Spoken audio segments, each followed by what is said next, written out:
बाल महाभारत कथा अध्याय जरासंध।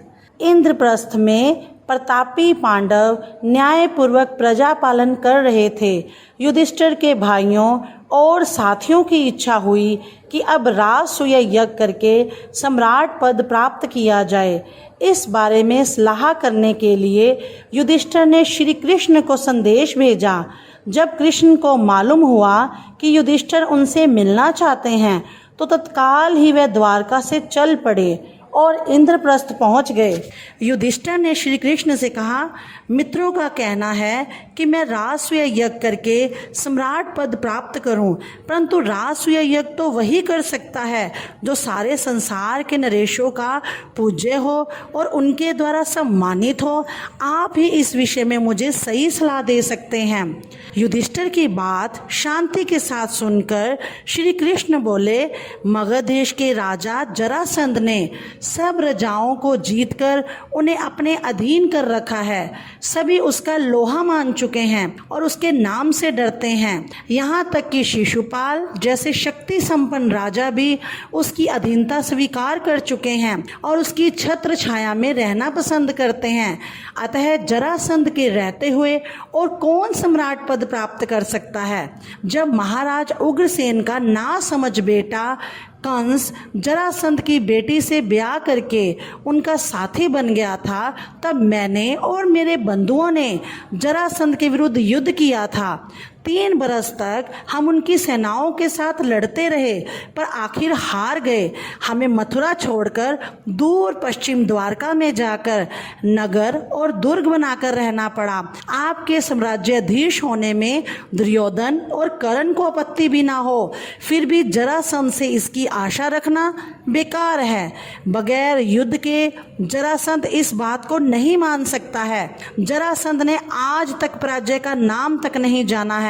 ऐसे अजय पराक्रमी राजा जरासंध के जीते जी आप राजसूय यज्ञ नहीं कर सकेंगे।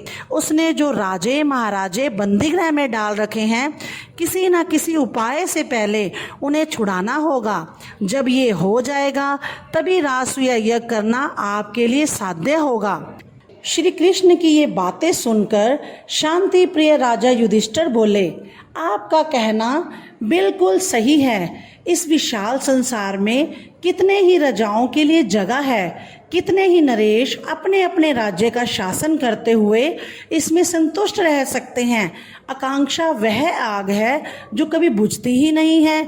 इसलिए मेरी भलाई इसी में दिखती है कि साम्राज्याधीश बनने का विचार छोड़ दूं और जो है उसी को लेकर संतुष्ट रहूं।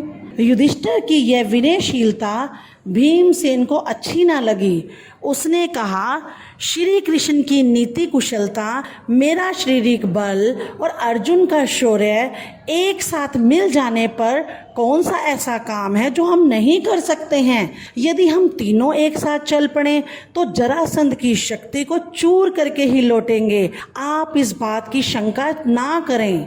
यह सुनकर श्री कृष्ण ने कहा, यदि भीम और अर्जुन सहमत हो तो हम तीनों एक साथ जाकर उस अन्यायी की जेल में पड़े हुए निर्दोष राजाओं को छुड़ा सकेंगे। परंतु युधिष्ठिर को यह बात नहीं जची। उन्होंने कहा, मैं तो कहूँगा जिस कार्य में प्राणों पर बन आने की संभावना हो उसके विचार तक को ही छोड़ देना अच्छा होगा। यह सुनकर वीर अर्जुन बोल उठा, यदि हम यशस्वी भारतवर्ष की संतान होकर भी कोई साहस का काम ना करें तो धिक्कार है हमें और हमारे जीवन को। जिस काम को करने की हम में सामर्थ्य है, भाई युधिष्ठिर क्यों समझते हैं कि उसे हम नहीं कर सकेंगे। श्री कृष्ण अर्जुन की इन बातों से मुग्ध हो गए। बोले, धन्य हो अर्जुन, कुंती के लाल अर्जुन से मुझे यही आशा थी। जब जरासंध के साथ युद्ध करने का निश्चय हो गया तो श्री कृष्ण और पांडवों ने अपनी योजना बनाई। श्री कृष्ण, भीमसेन और अर्जुन ने वल्कल पहन लिए, हाथों में कुशा ले ली और व्रती लोगों का वेश धारण करके मगध देश के लिए रवाना हो गए। राह में सुंदर नगरों तथा गांवों को पार करते हुए वे तीनों जरासंध की राजधानी में पहुंच गए। जरासंध ने कुलीन अतिथि समझकर उनका बड़े आदर के साथ स्वागत किया। जरासंध के स्वागत का भीम और अर्जुन ने कोई जवाब नहीं दिया। वे दोनों मौन रहे। इस पर श्री कृष्ण बोले, मेरे दोनों साथियों ने मौन व्रत लिया हुआ है, इस कारण अभी नहीं बोलेंगे। आधी रात के बाद व्रत खुलने पर बातचीत करेंगे। जरासंध ने इस बात पर विश्वास कर लिया और तीनों मेहमानों को यज्ञशाला में ठहराकर महल में चला गया। कोई भी ब्राह्मण अतिथि जरासंध के यहाँ आता तो उनकी इच्छा और सुविधा के अनुसार बातें करना, उनका सत्कार करना जरासंध का नियम था। इसके अनुसार आधी रात के बाद जरासंध अतिथियों से मिलने गया, लेकिन अतिथियों के रंग ढंग देखकर मगध नरेश के मन में शंका पैदा हो गई। राजा जरासंध ने कड़क कर पूछा, सच सच बताओ तुम कौन हो? ब्राह्मण तो नहीं दिखाई देते हो। इस पर तीनों ने सही हाल बता दिया और कहा, हम तुम्हारे शत्रु हैं, तुमसे अभी द्वंद्व युद्ध करना चाहते हैं। हम तीनों में से किसी एक से, जिससे तुम्हारी इच्छा हो, लड़ सकते हो। हम सभी इसके लिए तैयार हैं। तभी भीमसेन और जरासंध में कुश्ती शुरू हो गई। दोनों वीर एक दूसरे को पकड़ते, मारते और उठाते हुए लड़ने लगे। इस प्रकार पल भर भी विश्राम किए बगैर वे 13 दिन और 13 रात लगातार लड़ते रहे।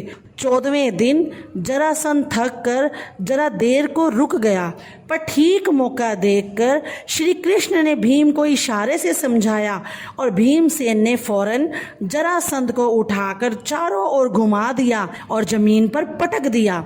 इस प्रकार अजेय जरासंध का अंत हो गया। श्री कृष्ण और दोनों पांडवों ने उन सब प्रजाओं को छुड़ा लिया जिनको जरासंध ने बंदीगृह में डाल रखा था, और जरासंध के पुत्र सहदेव को मगध की राजगद्दी पर बिठाकर इंद्रप्रस्थ लौट आए। इसके बाद पांडवों ने विजय यात्रा की और सारे देश को महाराज युधिष्ठिर की अधीनता में ले आए। जरासंध के वध के बाद पांडवों ने राजसूय यज्ञ किया। इसमें समस्त भारत के राजा आए हुए थे। जब अभ्यागत नरेशों का आदर सत्कार करने की बारी आई तो प्रश्न उठा कि अग्र पूजा किसकी हो। सम्राट युधिष्ठिर ने इस बारे में पितामह भीष्म से सलाह ली। वृद्ध भीष्म ने कहा, द्वारकाधीश श्री कृष्ण की पूजा पहले की जाए। युधिष्ठिर को भी यह बात अच्छी लगी। उन्होंने सहदेव को आज्ञा दी कि वह श्री कृष्ण का पूजन करें। सहदेव ने विधिवत श्री कृष्ण की पूजा की। वासुदेव का इस प्रकार गौरवान्वित होना चेदी नरेश शिशुपाल को अच्छा नहीं लगा। वह एकाएक उठ खड़ा हुआ और ठहाका मारकर हंस पड़ा। सारी सभा की दृष्टि जब शिशुपाल की ओर गई तो वह ऊंचे स्वर में व्यंग्य से बोलने लगा, यह तो अन्याय की बात है। एक मामूली से व्यक्ति को इस प्रकार गौरवान्वित किया जा रहा है। युधिष्ठिर को यूं आड़े हाथों लेने के बाद शिशुपाल सभा में उपस्थित राजाओं की ओर देखकर बोला, उपस्थित राजगण, जिस दुरात्मा ने कुचक्र रचकर वीर जरासंध को मरवा डाला, उसी की युधिष्ठिर ने अग्र पूजा की। इसके बाद उसे हम धर्मात्मा कैसे कह सकते हैं? उनमें हमारा विश्वास नहीं रहा है। इस तरह शब्द बाणों की बौछार कर चुकने के बाद शिशुपाल दूसरे कुछ राजाओं को साथ लेकर सभा से निकल गया। राजाधिराज युधिष्ठिर नाराज हुए राजाओं के पीछे दौड़े गए और अनुनय विनय करके उन्हें समझाने लगे। युधिष्ठिर के बहुत समझाने पर भी शिशुपाल नहीं माना। उनका हठ और घमंड बढ़ता ही गया। अंत में शिशुपाल और श्री कृष्ण में युद्ध छिड़ गया, जिसमें शिशुपाल मारा गया। राजसूय यज्ञ संपूर्ण हुआ और राजा युधिष्ठिर को राजाधिराज की पदवी प्राप्त हो गई। धन्यवाद।